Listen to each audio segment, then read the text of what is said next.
When we talk about the history of American money, most people immediately imagine the green paper bills printed by the U.S. Treasury, stamped with the faces of presidents and famous historical figures. Yet centuries before the United States had an official currency, the early settlers, merchants, and communities of colonial America relied on a much more primitive and improvised system of exchange. To understand how the United States eventually created the dollar, we need to go back to the 17th and 18th centuries, when money in the American colonies was not standardized, and commerce depended on creativity, necessity, and adaptability.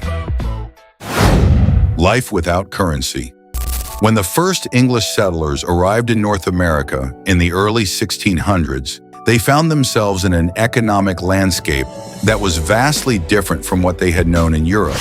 In England, transactions were conducted using pounds, shillings, and pence. Coins were made of silver and gold, minted under royal authority and widely trusted. But in the New World, access to official British coins was extremely limited. The colonies were far from the royal mints of London, and the crown rarely sent large amounts of currency overseas. This shortage of official coins posed a serious challenge. Colonists needed a way to buy and sell goods, pay workers, and settle debts. Yet without coins, barter became the most common solution. Barter meant trading goods directly. For example, a farmer might exchange bushels of corn for a pair of shoes, or a carpenter might repair a wagon in return for sacks of wheat.